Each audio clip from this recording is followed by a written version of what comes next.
মধ্যপ্রাচ্যে দুটি বিমানবাহী রণতরী USS Abraham Lincoln ও USS Gerald ফয়েড মোতায়েন করে ইরানের বিপক্ষে বেশ বাহাদুরি দেখাতে চেয়েছিল যুক্তরাষ্ট্র। এই দুই রণতরীর নেতৃত্বে বিশাল নৌবহরের মাধ্যমে ইরানকে গুড়িয়ে দেওয়ার কথা ভেবেছিল তারা, কিন্তু যুক্তরাষ্ট্রের মুখে উল্টো চুনকালি মেখে দিয়েছে ইরান। মার্কিন নৌবাহিনীর গর্বের আব্রাহাম লিঙ্কন রণতরীর ওপর ভয়াবহ আঘাত এনেছে ইরান। সবথেকে চাঞ্চল্যকর খবর হল, ইরানি ক্ষেপণাস্ত্রের মুখে টিকতে না পেরে ওই এলাকা থেকে পিছু হটতে বাধ্য হয়েছে মার্কিন বিমানবাহী রণতরী ইউএসএস আব্রাহাম লিঙ্কন।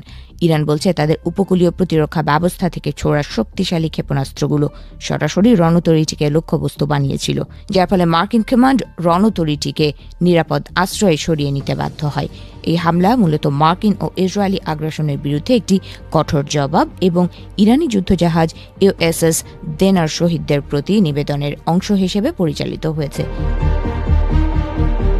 ইরান স্পষ্টভাবে বলছে তাদের এই আক্রমণ কেবল সমুদ্রের বুকেই সীমাবদ্ধ থাকবে না। মধ্যপ্রাচ্যে অবস্থিত প্রতিটি মার্কিন সামরিক ঘাঁটি এবং অধিকৃত ফিলিস্তিনের ভেতর থাকা ইসরায়েলি স্থাপনাগুলো এখন তাদের নিয়মিত নিশানায় থাকবে। এই বিরামহীন আক্রমণের ফলে লোহিত সাগর ও পারস্য উপসাগরীয় অঞ্চলে মার্কিন আধিপত্য এখন চরম সংকটের মুখে। এর আগে গত 13 মার্চ ইউএসএস আব্রাহাম লিঙ্কন ইরানি ড্রোন ও ক্ষেপণাস্ত্র হামলায় মারাত্মকভাবে ক্ষতিগ্রস্ত হয়। এরপর থেকেই রণতরীটি যুক্তরাষ্ট্রের দিকে ফিরে যেতে শুরু করে। কেবল সমুদ্রের বুকেই নয়, প্রতিশ্রুতি অনুযায়ী ভূপৃষ্ঠে থাকা মার্কিন নৌবাহিনীর হৃৎপিণ্ডেও আঘাত এনেছে ইরানি বাহিনী। বৃহস্পতিবার ভোরে বাহরাইনের মিনা সালমাতে অবস্থিত মার্কিন নৌবাহিনীর ৫ম ফ্লিটের মূল সদর দফতরে ২ দফায় বিশাল ড্রোন ও ক্ষেপণাস্ত্র হামলা চালিয়েছে তারা। এই অভিযানে আত্মঘাতী ড্রোন, ক্রুজ মিসাইল এবং উন্নত ব্যালিস্টিক ক্ষেপণাস্ত্র ব্যবহার করা হয়েছে। হামলার লক্ষ্যবস্তু ছিল মার্কিন ড্রোন প্রতিরোধী ব্যবস্থা, লিডস, রক্ষণাবেক্ষণ কেন্দ্র, রিমোট চালিত নৌকার স্টোরেজ এবং মার্কিন সেনাদের স্থান। ইরানি বাহিনীর প্রতিটি লক্ষ্যবস্তু অত্যন্ত নির্ভুলভাবে ধ্বংস করা হয়েছে।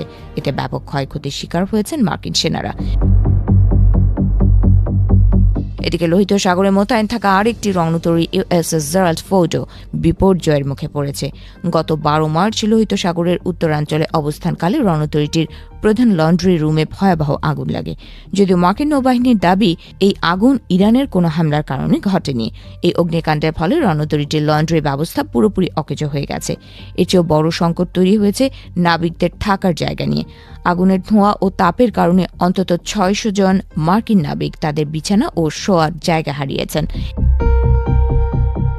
এই নড়বড়ে পরিস্থিতির মধ্যেই মার্কিন রণতরী গ্রুপকে সরাসরি সামরিক লক্ষ্যবস্তু হিসেবে ঘোষণা করেছিল ইরানি গার্ডের খতাম আল আম্বিয়া সদর দফতর।